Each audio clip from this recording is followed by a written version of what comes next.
We're here at the Long Beach IMS show. It's the first show of the tour season for the 2018 model year in the United States.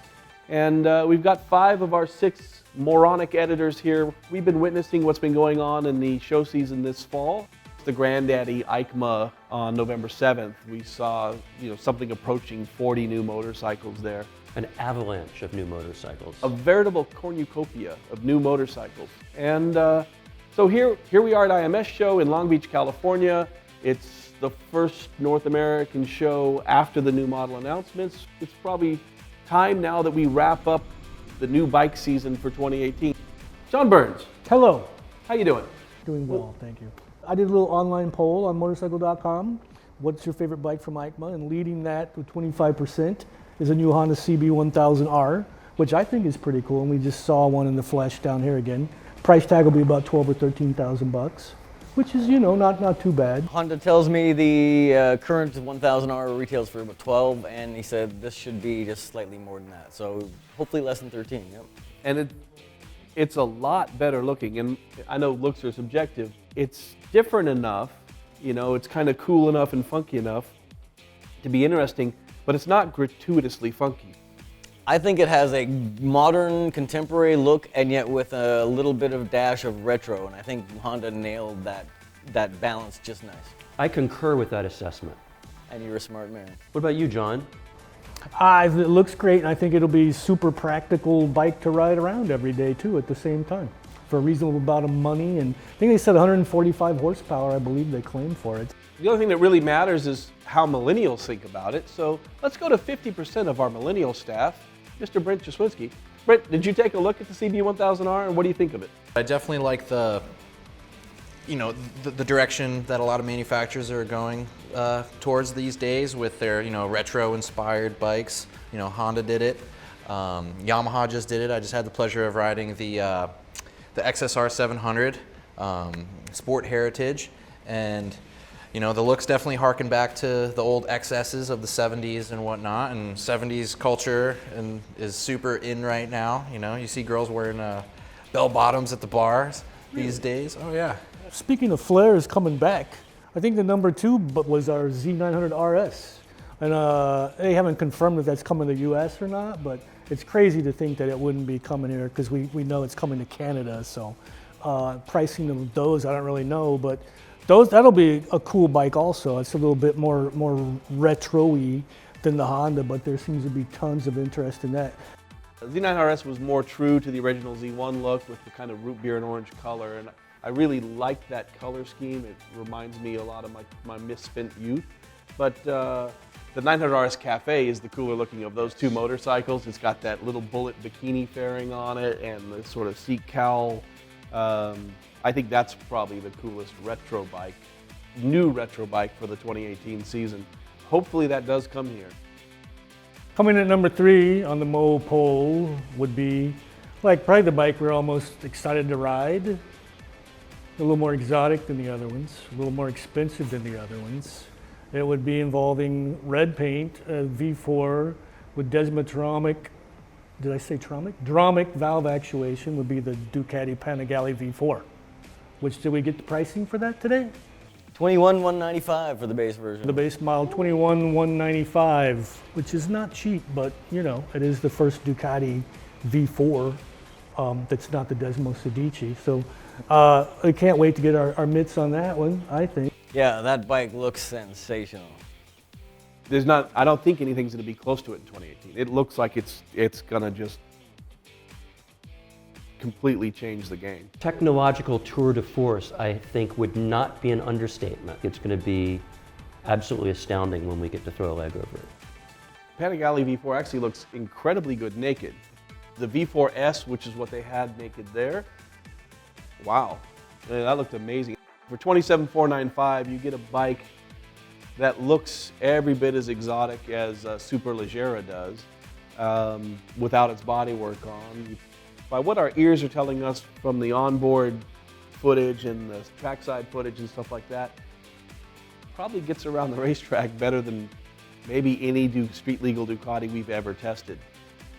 Speaking of getting around a racetrack though, there's the Speciale version of the Panigale V4, which we all assumed would be in the mid $50,000 range, and it's not. It's with all 226 horsepower, it is 39,000 and change. $40,000, Yeah, it's $39,995. $49,000. I think you'd be happy enough with the S one though, because the S one's got the electronic Öhlins suspension stuff on it, doesn't it?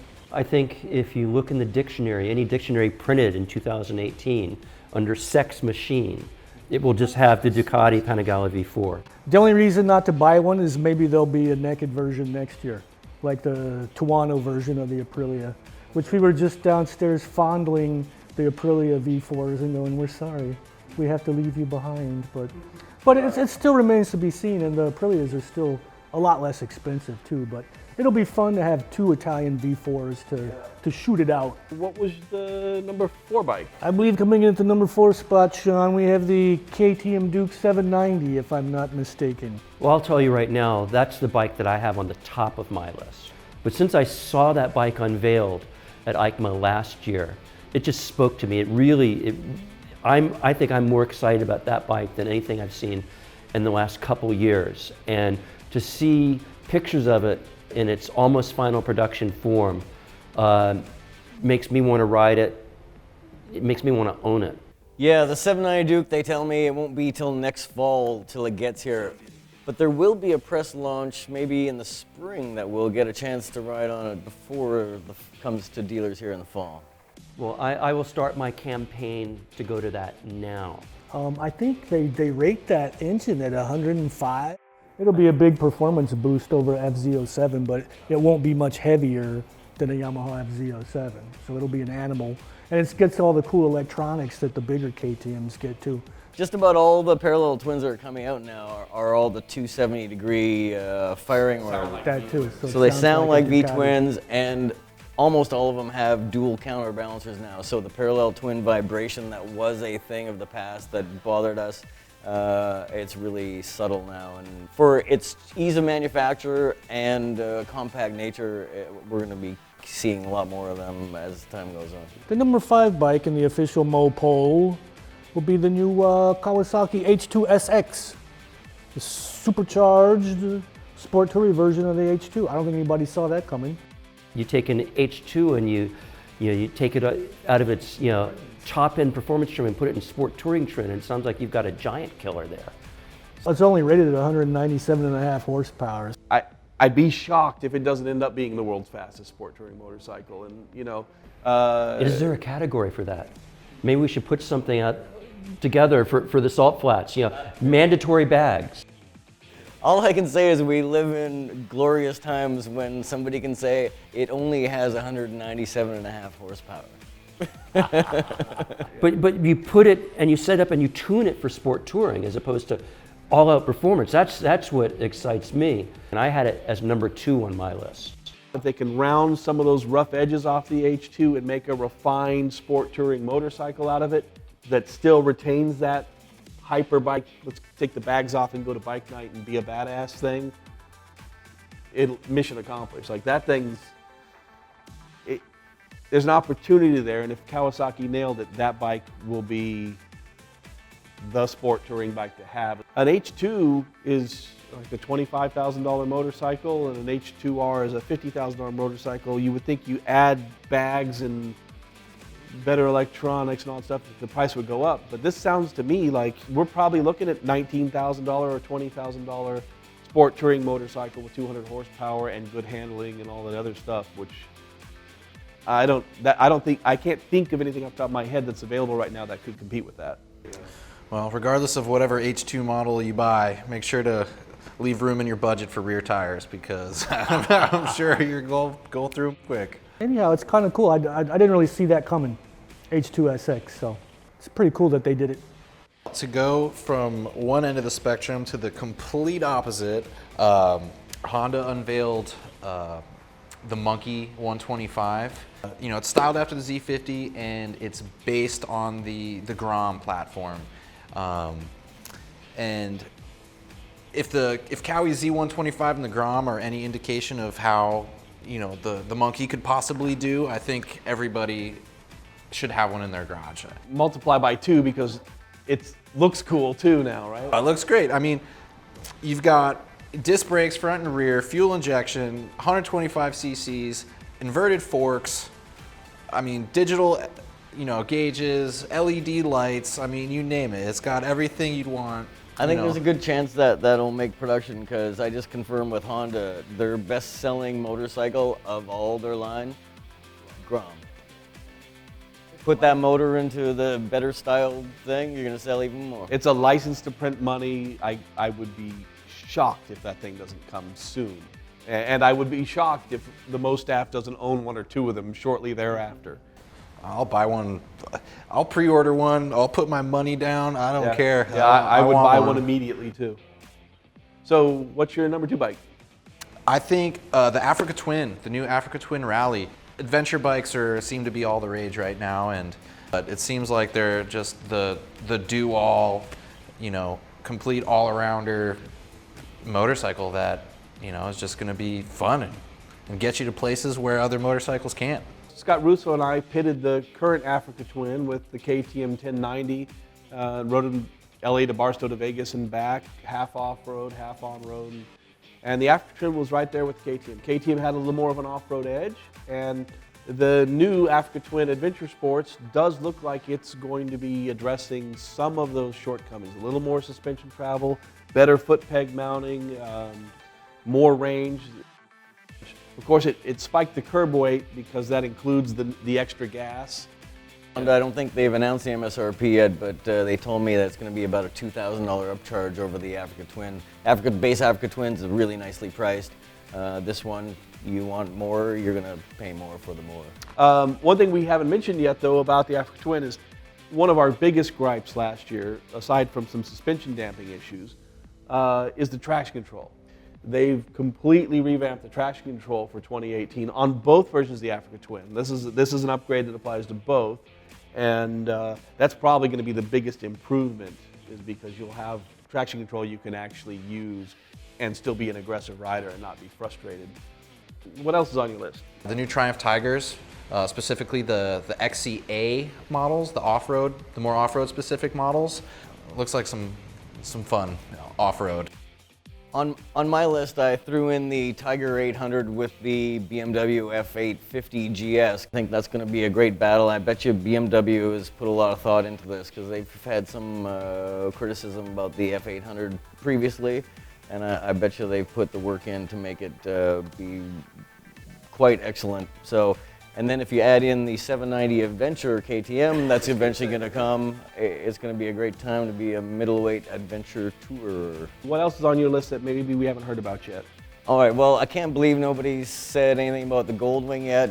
Some of our readers, kind of sporty readers, and in our Goldwing article, we had lots of comments saying, you know what, I never thought I'd like the Goldwing, but this one might do it for me. And I feel the same way. It looks and feels kind of like an ST1300. It's like half the size of a Goldwing. Yeah, right. It's tiny. And you sit on it, you can actually toss it between your legs without, thinking the world's going to shift off its axis or something. It looks great. It feels good. The fit and finish looks really good, and you just know that this is a flagship for Honda, that they really put in the details, or sweated the details in it. So I'm really looking forward to riding that. I had the Gold Wings plural as my number 4 choice on my list. For all the reasons you said, plus the new front end. I'm really anxious to try that. But I like the fact that they've taken the F6B and sort of rolled it into the Goldwing platform, because I think I'm more interested in the bagger style of it, but it's the same platform, so you get pretty much everything in both bikes, with some exceptions. You get more, better suspension, electronic suspension with the Goldwing Tour. But I think that this is going to be really, really important to Honda. I also had the Goldwing on my list in the number 3 spot. They didn't just refresh it. They didn't just take a little weight off or add a little power or whatever. They completely cleaned the slate. And it goes beyond just the mechanical differences of the bike. You watch Honda's marketing. They're not marketing it to baby boomers. They're marketing it to young Gen X, maybe even older millennials. They've always been trying to sell it to younger people, but this one might appeal to younger people. It appeals to me. When we sat on the thing at EICMA, I was amazed how light it feels too, and how narrow, and it'll be awesome. Do we get any pricing on the Goldwing today? 23.5 for the bagger and 27 for the full tour. So yeah, I think that's going to convert a lot of people who weren't considering Goldwings before, and I think Honda's done a nice job of that, and I can't wait to ride it. We saw that Niken, Nike, whatever, Just Do It thing from Yamaha at EICMA, and we saw it at Tokyo, and we're like, okay, well that's really funky, but you know, whatever. And then at EICMA, here comes Valentino Rossi out on stage to introduce this bike as a production bike. It's coming to America. It's going to be here in dealers in April, apparently. I've been a fan of the Piaggio MP3 since it came out, and if Yamaha has endowed their three-wheeler with more sport, and it actually steers like a motorcycle, like these tilting three-wheelers do, I think it'll be really fun. And maybe it's going to be one of the things that converts the people sitting on the sidelines to go, wow, that looks so interesting, I just might have to ride it or buy it. Right, maybe some guy starts on a Spider and it leans the wrong way and whatever, but he's like, okay, I did that, and then he sees this and it leans like a motorcycle, and he goes, okay, well, I've been riding my Spider for a while, maybe I'll try this. And maybe it acts as a gateway drug to get people into what we really love about motorcycling, which is tilting the damn horizon, right? Anything else you have? I have one more that I really want to get to. Two are, I'm also very interested. The MT-09 GT, the FJ09 update, that looks really good. And the Scrambler 1100, I love air-cooled V-twin Ducatis, and this new Scrambler 1100 is kind of like the reborn monster that there's no more big air-cooled monsters. But the most interesting, perhaps, to me is the Royal Enfield's new twin. They've got an Interceptor 650 and the Continental GT. And those things look really good. And they're going to be retailing, they didn't announce a price, but they said both of them will be less than $7,000. So you got a 650cc V-twin, 270-degree crank, parallel twin, 270-degree crank, air-cooled still, doesn't have the fake air cooling, but it's really got a radiator stuff somewhere. And they've got top level guys from Triumph and Ducati working on their bikes now. Guys we're familiar with from other launches with those brands. And so we haven't ridden them yet, but they do look pretty good. And for less than $7,000, if you can get something that looks as good as a Triumph, and yet it costs several $1,000s less, and it has that traditional air-cooled vintagey kind of thing, I think we could do really good business in that area. And Enfield boasted during their presentation they're on pace for 2017 to sell 825,000 motorcycles. So they're the fastest growing motorcycle company in the world, they say. They're the largest selling middleweight motorcycle company in the world, they say. So I think there's a lot of momentum there, and we might even be seeing some cooler things from Royal Enfield. So you actually went to England with them right before EICMA, and they sort of unveiled the motor and stuff like that. Do you have any other insight at your time spent with them? The Royal Enfield people are awesome. They're super down-to-earth, friendly people. They're all riders building a bike for riders, and they're not suits, you know. So they're trying to corner the middleweight market. It seems like we have it on good faith that the Interceptor should come in around about $6,000, and then for an additional 500 more for the Continental GT. So definitely makes it accessible to, you know, open your pocketbook up to going out and buying a motorcycle. And a good-looking one too. Kind of it's a good. That's the thing, is like a lot of times you think, oh, that bike's made in India. The fit and finish, the quality's not so good, but this one's made in India by Indians. And I think they told me that plant in Chennai is like the biggest motorcycle plant in the world. And they have a really cool paint factory. The paint on those things is awesome. So yeah, a little bit of an outlier in the general motorcycle market, but Royal Enfield with this new thing, and the Himalayan too, right? That's a new model for them, and that's going to also appeal to people on a budget who want to get a decent motorcycle. So. Again, you know, the adventure market. And one of the bikes I have on my list that we haven't brought up is the Husqvarna Vitpilen. It's based on the Duke 690's engine, which I've always liked. So I think that's something that I can't wait to see stateside get a chance to throw a leg over, just because it really kicks my funky cool-o-meter into high gear, and I think it's going to find a loyal following. The downside, I heard it's going to be like $11,000 plus, unfortunately, for a big thumper. And isn't Husqvarna coming out with the little Pilens? Yeah, there's a 401, right? 401. But with the KTM 390 motor. With a Duke 390 motor in that one, and it's going to be like just a little more than $6,000. So it'll be affordable anyway. There's so many different bike options available this year that I had my first 4 set up, but then after that I was like, oh, but I want to scrape 8 items you wanted to put in the number 5 slot. Yeah, so I'm the same way. 2018 is going to be a bang up year for us, to get to sample these things and for people to go out and buy them. I think that's really cool. And I think that's what it all comes down to at the end of the show season, looking at what's coming, is each of us had to make a list of 5, and we had way more than 5 bikes we were excited about to put on it and prioritizing. I mean, my personal list is Panigale V4, Ninja H2 SX, Goldwing. Even though I'm like Kevin, I'm not a Goldwing guy, but I recognize the significance of it and how big of a movement Honda has made there. The Monkey 125, like, how could you not just love and want that thing? But it didn't make my top 5. It's like my number 6 bike. What did make it are 2 of those 800 class. One is the F850 GS, which is here and looks so much more serious than the F800 did last year. And then that KTM 790 Adventure prototype, which actually won't be here for about another year. It's definitely coming. Those 800 class parallel twin adventure bikes, a little bit lighter, a little bit more manageable. That's probably going to be the sweet spot for like adventure touring with some serious off-road thrown in.